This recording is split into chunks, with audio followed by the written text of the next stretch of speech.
We set up these Geneva Conventions and these rules of engagement, but really it's just a liability. The truth is, once you're on the ground, there's an unspoken rules of engagement, unspoken Geneva Conventions that we start to abide by. And we stick to the book, and that we say that we're following the book, but you're with all these guys and something might happen, and it's very difficult to blame the soldier that's to the left of you after he does this atrocity, because you're all there, you're all dealing with this crap, and fundamentally it's not this kid's fault that he's there and doing these horrible things. You know that it's the policy and the fact that you're there all together that's what's wrong with this thing, and you wish you could take all of you and take them back home, but you're just stuck there. And he got up to our Humvees, and everybody hit the ground, and kids scattered. I think five of the little kids were killed in the blast, and just one of our soldiers were injured. And I ran up to the Humvee, and I was just on the other side of the Humvee that got hit, and I ran up to it, and one of the kids' arms was on the opposite side of the Humvee. It must have just blown over the Humvee and landed. And I don't know why. I must have felt a little guilty about it, or just something was going through my mind. And I kicked it under the Humvee just to kind of get rid of it. Maybe I didn't want anybody else to see it. And I kicked it underneath the Humvee when I got there.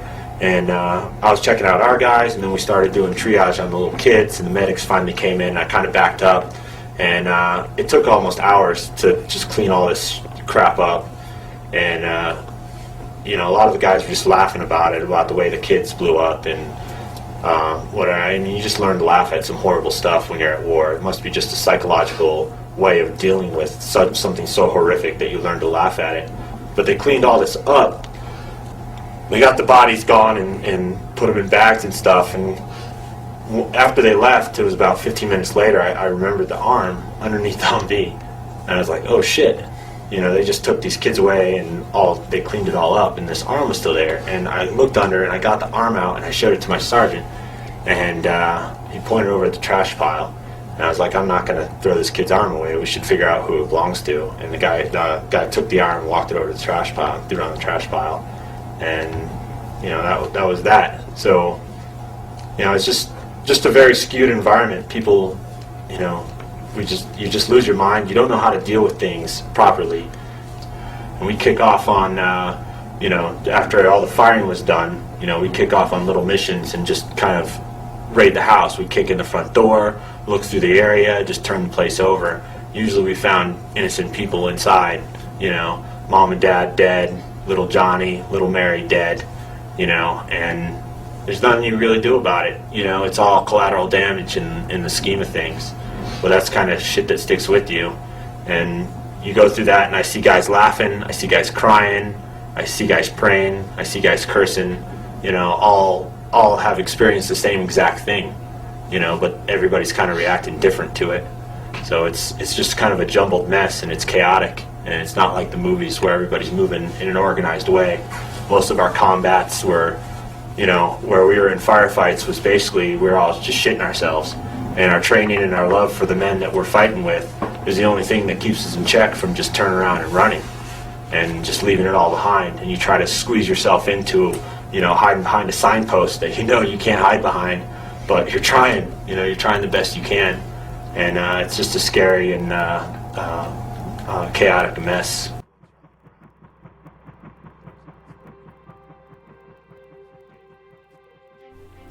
Hello and welcome. I want to talk in this video about the rising prevalence of post-traumatic stress, drug addiction, and suicide among male soldiers, and how these issues are failing to be addressed, and the dire consequences this has for men and their families. The current school of thought is that upwards of 20% of veterans of Iraq and Afghanistan are suffering PTSD. But military doctors and therapists, they believe the number of those affected to be far higher. As a recurring theme is, these men, they don't seek help. Of course, stigma, fear and prejudice, they play a large role in this. And it's estimated that half of these men experiencing PTSD, they never receive treatment. And those that do seek help, only a small number actually receive proper treatment. Would like to believe that bias against men is not a factor in the military, but in reality it's widespread, and it's getting far worse. Suicides in the military, they now exceed deaths suffered in combat. The suicide rates of military personnel and veterans, they've risen exponentially. And the suicide rates, they fell last year, but they're still 3 times what they were in 2001. And this increase in suicides, it came smack bang in the middle of a suicide prevention campaign, and during an increase in resource provision to essentially assist personnel and their families. So the question is, what's going wrong? I've had the experience of working with men who served in the military. I've worked with them in group therapy and also in everyday life. And these are veterans from Iraq and Afghanistan. And by their accounts, it's the worst it's ever been over there. The sheer scale and brutality of the combat, it's extreme. So in turn are the psychological wounds. And there's no way to know how a man will react to trauma, because every man is different. And it doesn't matter what training you receive. When you're in the field for the first time under fire, you couldn't be prepared psychologically to deal with what you experience. It's impossible. A veteran I knew, he stated his first firefight was just like being spat out the end of a lawnmower.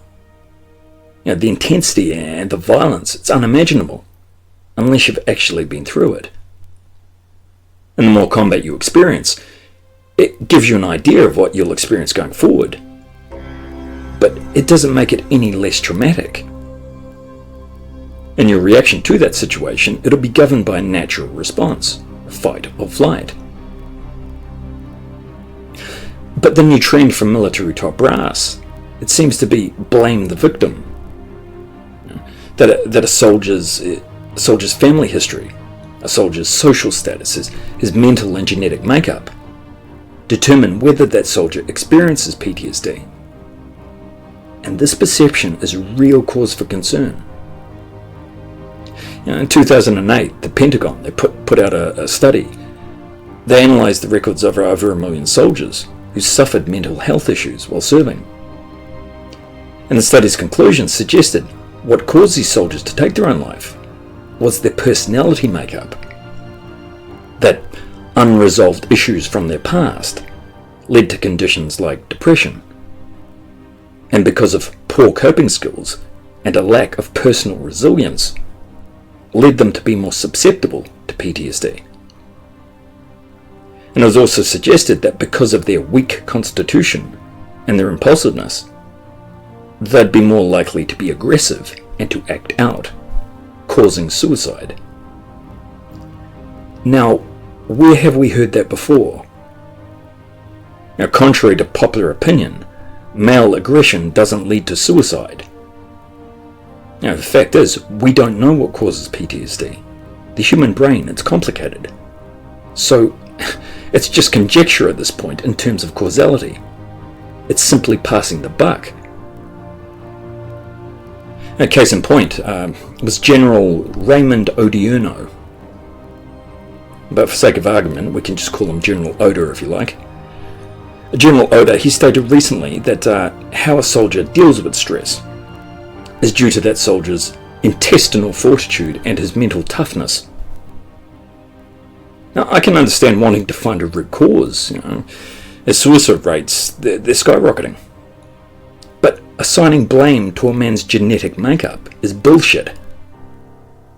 The most difficult thing for a man suffering PTSD is accepting he has no control over the symptoms he's experiencing.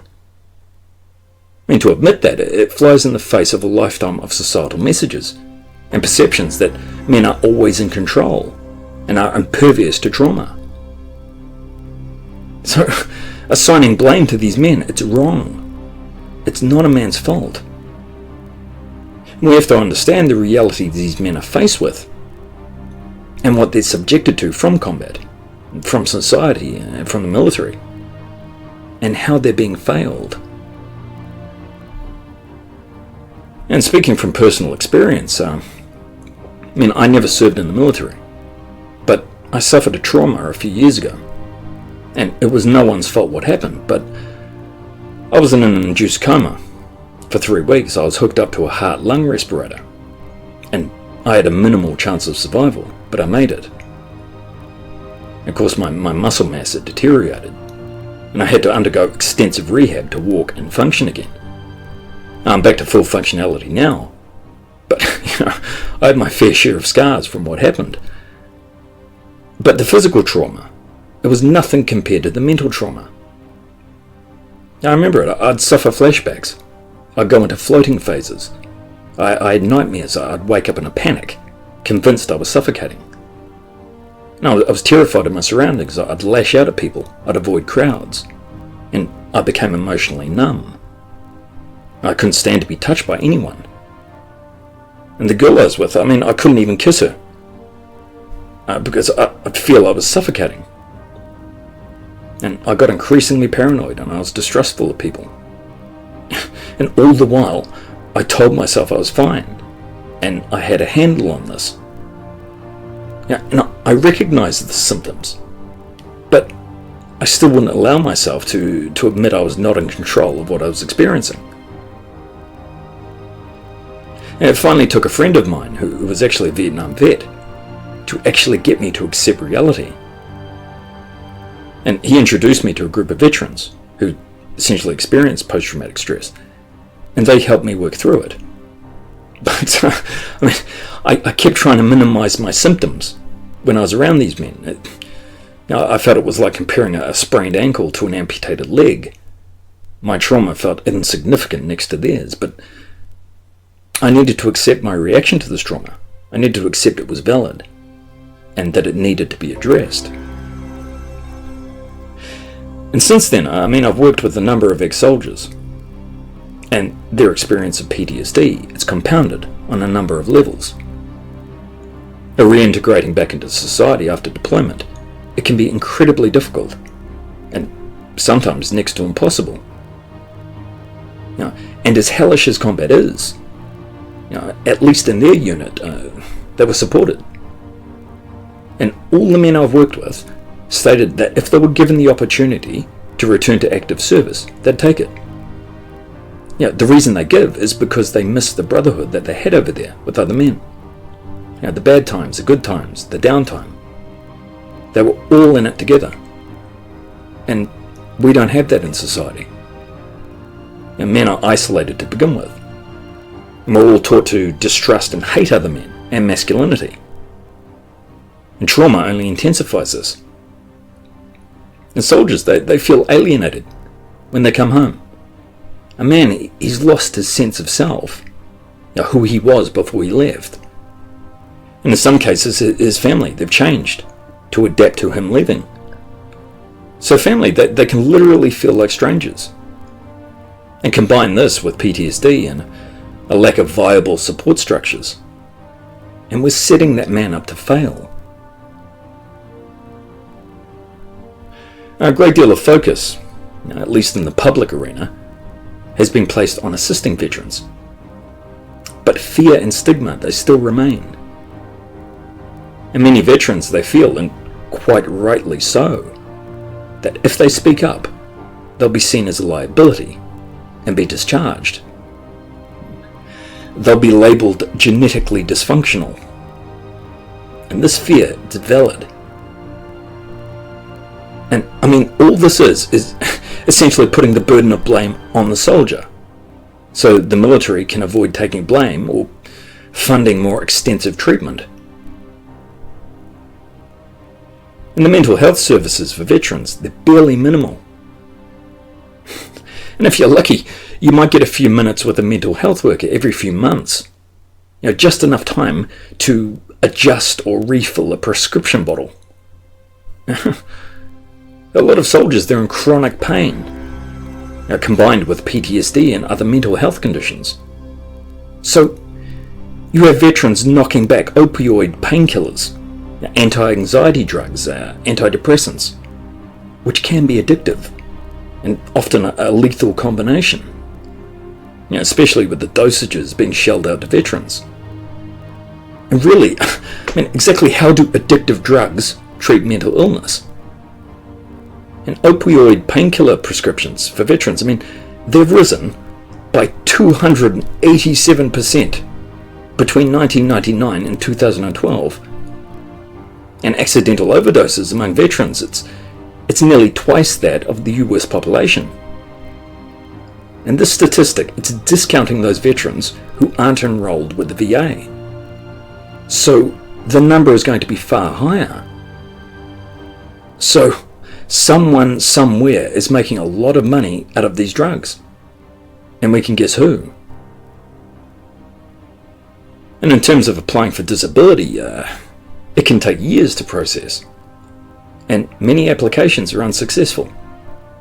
And as you can imagine, suicide attempts, drug addiction, relationship breakdowns, homelessness, they're all common during this period, when soldiers, they're trying desperately to find some sense of self, to reintegrate back into society. And there's a time gap after a soldier arrives home and before he receives his first treatment. It can be anywhere from up to 6 months or more. And early intervention, it's key to recovery and stability. And treatment, it needs to go beyond prescribing lethal and addictive drugs. You have men, they're not willing to, or they're not ready mentally to leave the service and return to society. So when they get back, they fall apart, then face a black hole of addiction, of blame and abandonment. In therapy, it needs to be comprehensive and specific to that individual. But this is very rarely the case. Many veterans, they wait years before they finally seek help. And PTSD, by its very nature, is delayed in onset. And by this stage, it can be too late. And they're afflicted with chronic conditions. They can't function in society. They can't hold down employment. Or they're living on the streets. They've been sent into hell, spat out and disregarded by their country. And the blame has been put squarely on their shoulders for their own suffering. And they're wrestling with guilt and shame, crushed under the weight of a stigma that prevents them from moving forward with their lives. And the betrayal is real, and they can't connect. They're in pain mentally and physically, being fed copious amounts of narcotics so they'll stay pacified. And they can't admit their condition because they'll receive judgment that may jeopardize their future. And then we wonder why these men don't reach out. The answer is obvious. And in terms of treatment, cognitive therapy, prolonged exposure therapy, along with group therapy, it's very beneficial to veterans. And it's a painful and grueling process. And I know because I've done it myself. But desensitizing yourself to memories and using flooding techniques, essentially flooding your mind with images of the trauma you experienced, it can help reduce symptoms. And group therapy, it creates a network of support and a safe place for men to share and work through the pain. And being around other men who understand your trauma and who aren't going to point the finger at you can help you build your trust again. They can help to make sense of it all, and it helps in regulating and identifying your emotions and your triggers, so a soldier can finally move forward with his life. And patriotism, it can't just stop with waving the flag and sending men into the front lines as cannon fodder. On the battlefield, the motto is never leave a brother behind. And society seems to forget these men never leave the battlefield unless society takes accountability and helps these men. Anyway, that's all I wanted to discuss tonight, but I know I have some subscribers that are veterans, and I would welcome your comments on this video and encourage you to share your experience. It's a subject that needs far more focus. And other men that have suffered PTSD, feel free to share. It's time to lift the lid on male suffering. I'm tired of men's pain being disregarded. Anyway, I want to thank you for your time. And as always, keep on trucking. Thank you.